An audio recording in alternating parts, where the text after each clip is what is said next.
I'd like to welcome in all the Nebraska fans who are watching the channel this week. Saw quite a few Nebraska comments from my post-game videos Saturday, Sunday. So I was on the show asking this question here on a Tuesday to make sure the comments are flowing from both sides.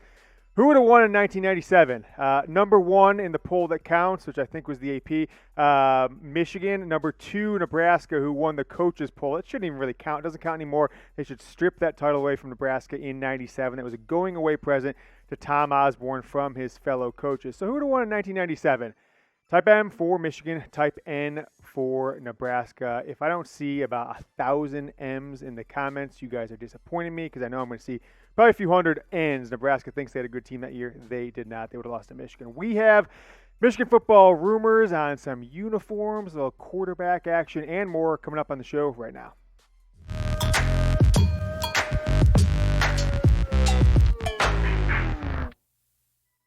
Today's show is presented by BetQL. I went 4-1 in my NFL picks last week, all using BetQL's recommendations. Get 25% off your subscription. Chatsports.com/MichiganQL. Promo code promo code ChatMichigan. All right, let's talk about today's show and what we have in store for you guys.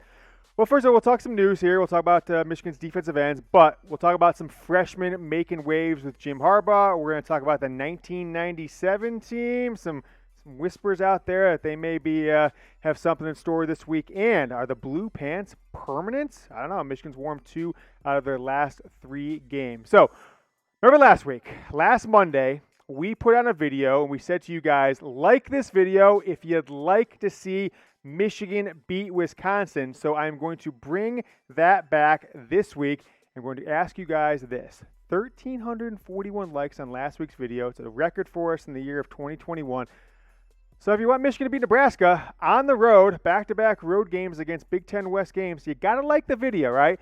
And because Michigan won in such dominating fashion, it's even more of an onus on you. I'm going to tell you what I said last week. If you're a Michigan fan and you don't like the video, if they go Nebraska lose, I want you to think about that. I want it to haunt you for all of your days. So if you want Michigan to win, just do it because there's no downside to it. But the downside is you're conscious if you don't do it. So don't be responsible for Michigan losing this game. How about David Ojabo?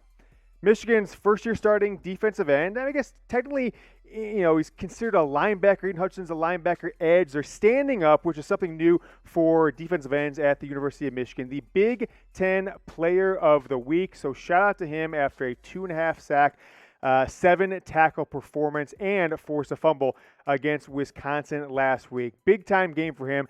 And if you're pairing him with this guy, Aidan Hutchinson, he was the Pro Football Focus's college football defensive player of the week for the entire country. So it's kind of some decent accolades, which is kind of funny. Ojabo gets the Big Ten award, but Aidan Hutchinson, his teammate, doesn't get the Big Ten award, but gets Pro Football Focus's National Defensive Player of the Week award. So shout out to those two guys. Big time performance against Wisconsin. And frankly, they've excelled in this new Mike Macdonald defense where you've got 3 bigger players in the middle. Almost every down, it's Chris Hinton, Mozzie Smith, and then a handful of other players rotate in and out. But those 2 players, rush defensive ends, standing up, just going all out at the quarterback on passing downs has paid dividends. Some people, myself included, are now projecting Aidan Hutchinson a top 5 pick. You might see David Ojabo, who 4 weeks ago no one would ever predicted he would even get drafted. He potentially could start seeing his name talked about. Maybe not this year, but he's got several years of eligibility down the road. Let's talk some Michigan football rumors. My first rumor of today is whispers of a freshman-only practice Saturday night on the offensive side that Jim Harbaugh himself confirmed yesterday in his press conference. I'm giving this one 4 Harbaugh heads. Pretty interesting stuff here, right? So Aaron McMahon, one of the beatiest of the beat boys, the bloggiest of the blog boys, he writes for M Live, Ann Arbor News, M Live. He basically talked about this, and he says after Michigan beat Wisconsin and returned home to Ann Arbor, Harbaugh was unpacking his office, and he saw McCarthy, Donovan Edwards, and wide receiver Andrel Anthony, who's kind of Michigan's number 6 wide receiver, is a true freshman this year, but he's getting some good playing time back out in the practice field, and Harbaugh got emotional with it. He said, I even took a picture of it. It meant that much to me. He may have cried. Right? You think about freshmen in the past, guys like Tariq Black and Donovan Peoples-Jones hitting it's landing in Ann Arbor, going straight to fraternity row to party. These guys going to the field and practicing. And they all got in the game, and so they deserve, obviously, to play because they're getting that playing time. And when you see things like this as a coach, I'm sure those things go into Jim Harbaugh's decisions to give them more and more playing time. J.J. McCarthy getting the first snaps of the second half against Wisconsin in a 3-point game. Today's show is presented by BetQL. If you've been following me on Twitter, you know I've been murdering it in NFL the last few weeks. I've put out some picks of our internal company stuff for 4 weeks, but I didn't actually get a chance to bet the first week because we were traveling for one of our other shows in Las Vegas. So I forgot to get my picks in. So actual money right now, I am 10-5 on the year in NFL. Take a look at my picks. I made week 4 in all BetQL week. So I basically just took their most confident picks against the spread, over under. Only one I lost was the Lions. So Lions +3, Bills, huge spread. They cover that, going away. The Cardinals, maybe the best team in the NFL right now, they won that one. They were an underdog on the road. And then the under in the Detroit-Chicago game, I thought that was a no-brainer. And then the Patriots, that was the one that I looked at. I'm like, gosh, BetQL, you guys are crazy like a fox, because that was ended up being a 3-point game, 2-point game, whatever it was, and they covered that 6.5-point spread. So if you want help making your picks, if you want to actually win money like I've been doing against the sports books, against the bookies, whatever you're doing, go to chatsports.com/MichiganQL. Use promo code ChatMichigan, 25% off your BetQL subscription. College football is $15 a month. College NFL, $20 a month. Get 25% off that with promo code ChatMichigan. Down the link. I'll put the link down in the comments, down in the description. So what is the future we just talked about freshmen. We talked about Cade McNamara, J.J. McCarthy, and Donovan Edwards, and Andrel Anthony. But what is the future for this Cade McNamara and J.J. McCarthy QB 1-2 battle? Obviously, JJ's gotten in almost, 4 of the 5 games so far. And I think it's going to be the biggest storyline to follow around this program in the future, because both players have 3 years of eligibility after this year, right? Cade technically, despite it sounding crazy, he's a third-year freshman because last year didn't count against eligibility. He can still be the quarterback in 22, 23, and 24. And Cade McNamara, J.J. McCarthy probably had thoughts of, after the 2023 season, he was going to be going pro right after his third year. That's what most 5-star quarterbacks think about these days.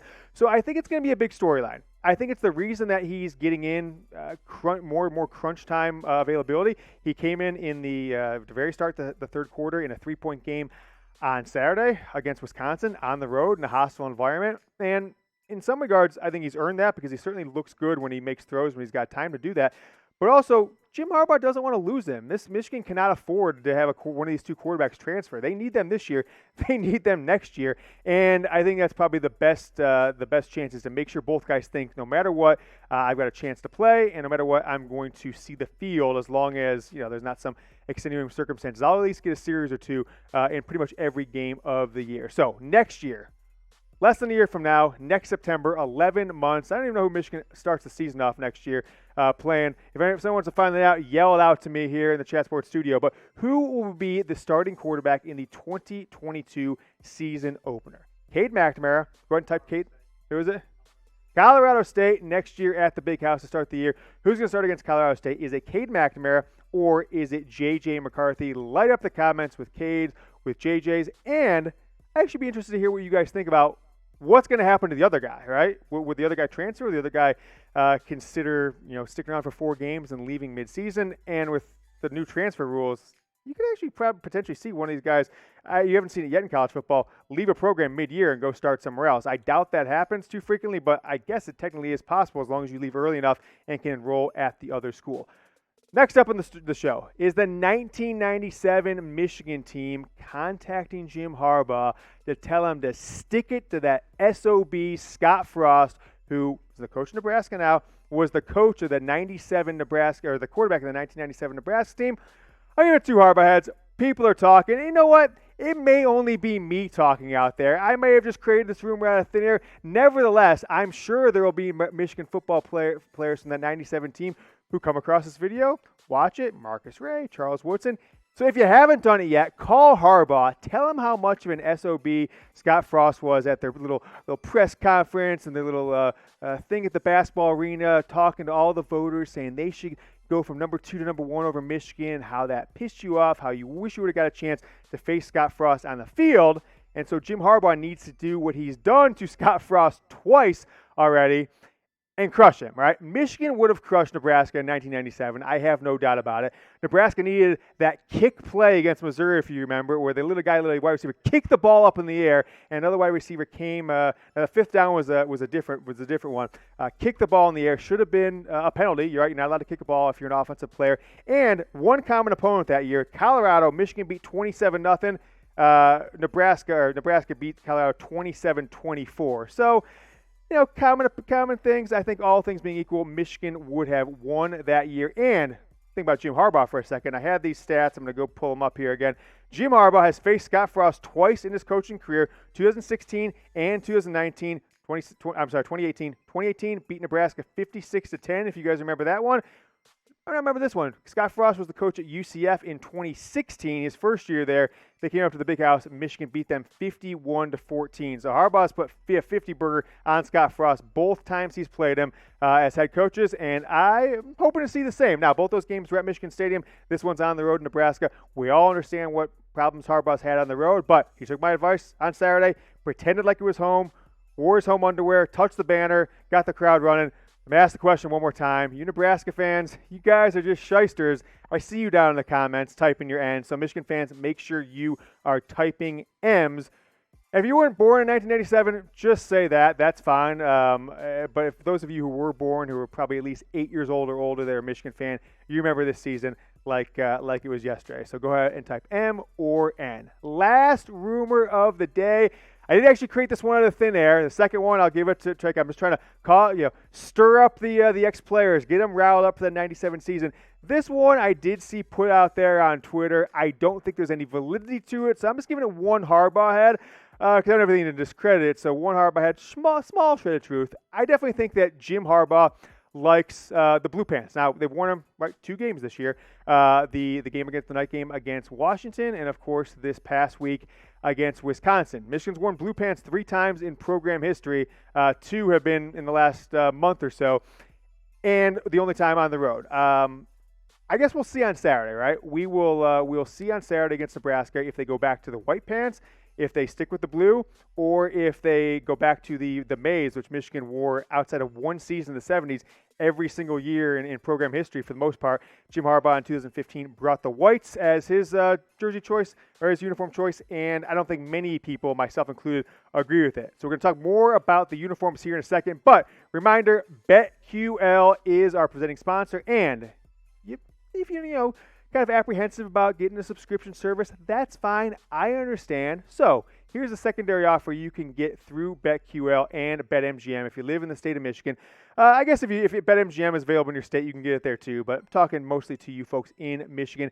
Go to chatsports.com/MichiganMGM. You'll land on the page, click your state, and then sign up, make a $10 deposit, and when you make your first $10 bet with BetMGM using that link, chatsports.com/MichiganMGM, you will get an email within 24 hours giving you a free year of the BetQL subscription. So if you just want to put $10 in the line, make a bet, go do it, chatsports.com/MichiganMGM. All right, look, I really like the blue pants. I really, really like the blue pants that Michigan wore, obviously against the All Blues against Washington. These blue road uniforms, I thought they contrasted well, and I'm hoping that the simpler alternate uniforms that Michigan's rolled out this year, the All Blues and the blue pants with the white road uniforms, are the norm, and they'll rotate them in more and more throughout coming games. I hope in the future, Michigan's 5 or 6 road games, I kind of hope that you have 3 maize, 3 blue. Hell, throw the whites in there every once in a while. I just hope they don't go back to the whites as the consistent road uniform pants. And I love to see the blue pants, the maize jersey, a home game this year. In my opinion, that's probably the one we won't see. It seems maybe a little too radical to jump to there. But remember, Jim Harbaugh did wear all maize uniforms in 2017 versus Florida for the first time in program history. So you never know. Maybe we will pull out the maize jerseys and the blue pants. So let me know what you guys think down in the comments. Let me hear your opinions on the blue pants, white pants, or the maize pants. And reminder, you get one more chance here. I'm looking at you. Dan, Steve, Bill, Timmy, Greg. If I didn't say your name there, I'm talking to you. Like the video if you're a Michigan fan. Don't let your conscience eat at you and you be the reason Michigan loses this game. I'm going down to like the video. Do the same.